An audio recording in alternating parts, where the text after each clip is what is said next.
बिस्मिल्लाहिर्रहमानिर्रहीम। अच्छा, ये हमारा प्रैक्टिकल का सेशन नंबर 3 है। इससे पहले हमने वॉल्यूमेट्रिक एनालिसिस और उसकी बेसिक टर्मिनोलॉजीज़, जनरल इंस्ट्रक्शंस और प्रिकॉशंस हमने देख लिए थे। अब चूँकि वॉल्यूमेट्रिक एनालिसिस में हमें चाहिए सलूशन, तो सलूशन हम कैसे बनाएंगे किसी ख़ास मोलरिटी की ख़ास मोलरिटी का सलूशन हम कैसे बनाएंगे, तो इस हवाले से आज का हमारा ये टॉपिक है। और फिर उसके बाद कुछ सलूशंस हम प्रिपेयर करके उसका तरीका भी हम सीखेंगे कि कोई ख़ास सलूशन अगर हम बनाएंगे तो कैसे बनाएंगे। देखें, यहाँ पे लिखा हुआ है इन टाइट्रेशन के अंदर two solutions react with each other. दो सॉल्यूशंस असल में आपस में एक दूसरे के साथ क्या करते हैं, रिएक्ट। एक होता है स्टैंडर्ड सॉल्यूशन और दूसरा होता है टेस्ट सॉल्यूशन। ठीक है, कहते हैं in case of neutralization reaction के केस में न्यूट्रलाइजेशन रिएक्शन कौन सा होता है, जिसमें एसिड और बेस रिएक्शन करते हैं और क्या बनाते हैं, साल्ट और वाटर। ये सिंपल सा रिएक्शन है। देखें, फॉर एग्जांपल हमने एक एसिड लिया या बेस लिया NaOH और इसको ट्रीट करवाया हमने किसके साथ, किसी एसिड के साथ, फॉर एग्जांपल HCl। तो ये जब रिएक्शन करेंगे दोनों तो इनसे क्या बनेगा, NaCl प्लस यहाँ से बनेगा इसका H2O। एक किसका साल्ट बनेगा इन दोनों से और एक वाटर का मॉलिक्यूल भी साथ बनेगा। तो ये रिएक्शन क्या कहलाता है, न्यूट्रलाइजेशन रिएक्शन। ये क्या कहलाता है, न्यूट्रलाइजेशन रिएक्शन। ठीक है, अब मज़ीद कहता है कि one solution should be standard. एक सोल्यूशन इसमें क्या होना चाहिए, स्टैंडर्ड सोल्यूशन कौन सा होता है, जिसकी मोलरिटी आपको मालूम हो। While the other should be standardized, जबकि दूसरा जो है वो स्टैंडर्डाइज होना चाहिए। स्टैंडर्डाइज का मतलब ये है उस सोल्यूशन को ला के आपने स्टैंडर्ड सोल्यूशन के साथ क्या करवाना है, मैच करवाना है। ठीक है, it is very important to prepare these solutions of known molarity in a definite volume. कहता है कि जब आप ये सोल्यूशंस आपस में रिएक्शन करवाएंगे इनका, तो सबसे अहम बात तो ये है कि ये सोल्यूशन आप बनाते कैसे हैं। ये सोल्यूशन आप एक ख़ास वॉल्यूम में, एक डेफिनेट वॉल्यूम में आप कैसे प्रिपेयर करते हैं। तो पहला पॉइंट है, इन केस ऑफ सॉलिड केमिकल्स, अगर आपके पास कोई केमिकल जो है वो सॉलिड फॉर्म में है और आप उसकी ख़ास मोलरिटी का क्या बनाते हैं, सॉल्यूशन बनाते हैं, तो सबसे पहले आपको क्या करना होगा, उसको आप उसका वज़न कर लें, उसका वेट निकाल लें ग्राम्स के अंदर। ठीक है, और फिर उसको क्या करवा दें, वाटर के अंदर डिज़ोल्व कर दें और जितना वॉल्यूम आपको चाहिए तो उतना पानी उसके अंदर ऐड कर दें। लेकिन अगर आपके पास केमिकल जो है वो ऑलरेडी लिक्विड हालत में है, ठीक है, जैसे कुछ एसिड्स वगैरह हैं, तो volume should be calculated to prepare a solutions of desired molarity and volume. तो क्या करना होगा, फिर आपको वॉल्यूम कैलकुलेट करना पड़ेगा ख़ास मोलरिटी और वॉल्यूम का सॉल्यूशन प्रिपेयर करने के लिए। ठीक है, अब इस चीज़ की समझ आपको आएगी। हम कुछ सॉल्यूशंस बना रहे हैं, ठीक है, कॉपी के अंदर कुछ सॉल्यूशन लिखे हुए हैं, तो हम पहला सॉल्यूशन देख लेते हैं। सॉल्यूशन नंबर वन इसने लिखा हुआ है। ठीक है, तो ये आप देखें सॉल्यूशन नंबर 1। थोड़ा सा इसको फोकस कर लेते हैं। ठीक है, सॉल्यूशन नंबर 1, पहला सॉल्यूशन कहता है preparation of 0.1 molar solution of H2SO4। आपसे कहा जाए कि आप 0.1 मोलर सॉल्यूशन बनाएं किसका, H2SO4 का। तो कैसे बनाएंगे, तो देखिए सल्फ्यूरिक एसिड जो है वो लिक्विड फॉर्म में होता है। सबसे पहले तो आपके पास वो ऑलरेडी लिक्विड में है, तो आपने ये मालूम करना है कि उसकी मोलरिटी पहले से कितनी है। यानी आपके पास जो लैब के अंदर H2SO4 लिक्विड फॉर्म में है उसकी मोलरिटी कितनी है। ठीक है, क्योंकि वो 100% पेवर नहीं होता, उसकी ख़ास एक मोलरिटी होती है, उसकी ख़ास एक कंसनट्रेशन होती है। कोई कंसनट्रेटेड होता है, कोई डाइल्यूट होता है, किसी कंसनट्रेशन कम ज़्यादा होती है। तो लिक्विड हालत में है तो सबसे पहले आप उसकी मोलरिटी फाइंड करें।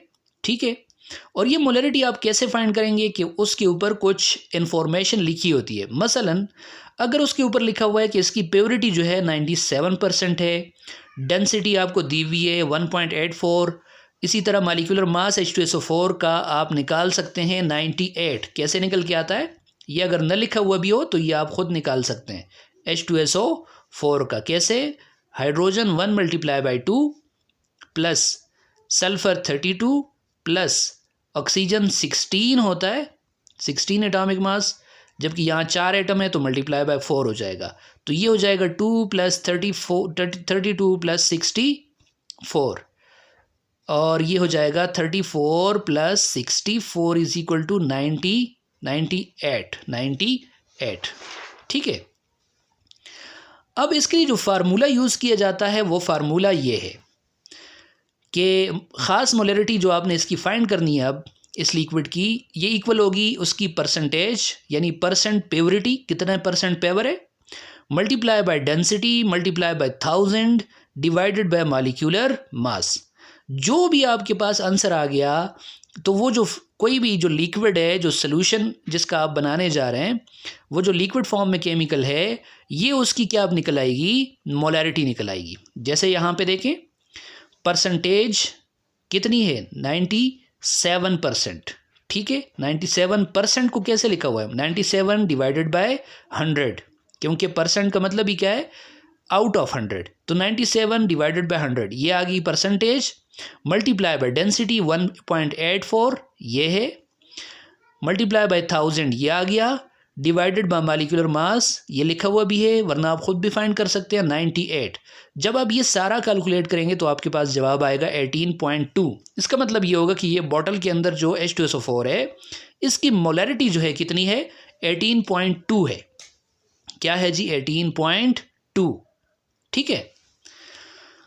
अब आपको चाहिए, आपने बनाना है 0.1 मोलर सोल्यूशन, आपने बनाना है 0.1 मोलर सोल्यूशन किसका, H2SO4 का, जबकि आपके पास जो है उसकी मोलैरिटी कितनी है, 18.2। लाजमी बात है आपने इसको डाइल्यूट करना है, और डाइल्यूट कैसे करेंगे, पानी ऐड करना है आपने। अब कितना पानी ऐड करना है और क्या तरीका करें, तो उसके लिए फार्मूला ये है। एक तरफ है देखें कंसनट्रेटेड H2SO4, और दूसरी तरफ जो आपको रिक्वायर्ड है, तो आपको रिक्वायर्ड जो है वो 0.1 है, और आपके पास जो कंसनट्रेटेड सोल्यूशन है H2SO4 का जो आपके पास अवेलेबल है उसकी मोलैरिटी 18.2 है, और आपको चाहिए 0.1 मोलर। तो 18.2 बहुत ज़्यादा कंसनट्रेटेड है, आपने डाइल्यूट करना है। आपने क्या करना है, डाइल्यूट करना है, पानी ऐड करना है। ठीक है। अब देखें ये फार्मूला इस्तेमाल होगा, फिर कंसनट्रेटेड H2SO4 एक तरफ, दूसरी तरफ रिक्वायर्ड आपको जो सोल्यूशन है M1V1 is equal to M2V2। M यहाँ पे जो है मोलैरिटी है कंसनट्रेटेड की, V1 वॉल्यूम है, इसी तरह M2 और V2 जो है जो आपको सोल्यूशन चाहिए उसकी मोलैरिटी है, और कितना वॉल्यूम आपको चाहिए, कितने वॉल्यूम आप रखना चाहते हैं। तो ये बात हो गई। ठीक है। अब देखें जब ये सारा आप पुट कर लेंगे तो आपके पास देखें क्या आता है, 18 multiply by V1, 18 multiply by V1। अब 18 क्या है जी, ये मोलैरिटी है, इसने 18 लिखा हुआ है लेकिन असल जो एग्जैक्ट वैल्यू थी वो 18.2 थी, तो आप इसको 18.2 भी कर सकते हैं। ठीक है, कोई ख़ास डिफरेंस नहीं आ रहा। V1 क्या है, वॉल्यूम।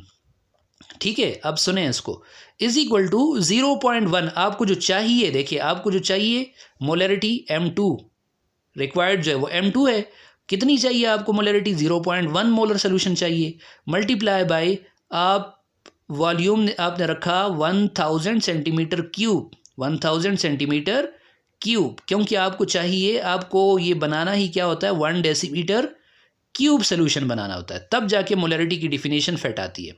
ठीक है। अब देखिए ये V1 इज इक्वल टू क्या हो जाएगा, ये V1 आप यहाँ पे छोड़ देंगे, 18 यहाँ पे आके डिवाइड हो जाएगा, तो ये आ जाएगा 5.6 सेंटीमीटर क्यूब, या इसको आप राउंड ऑफ करके 6 सेंटीमीटर क्यूब आप ले लें। अब क्या मतलब हुआ, आपके पास जो बॉटल थी ना जिसके अंदर H2SO4 पड़ा हुआ है, जिसके अंदर क्या पड़ा हुआ है, H2SO4, आप उसमें से उठा दें सिरिंज वगैरह के साथ। ये देखें, ये एक सिरिंज पड़ी हुई साथ दिखाई दे रही है। आप एक सिरिंज के ज़रिए 6 सेंटीमीटर क्यूब क्या उठा लेंगे, इसके ऊपर बाकायदा लिखा हुआ है सेंटीमीटर क्यूब्स में। आप सेंटीमीटर क्यूब 6 सेंटीमीटर क्यूब आप क्या ले लेंगे, H2SO4।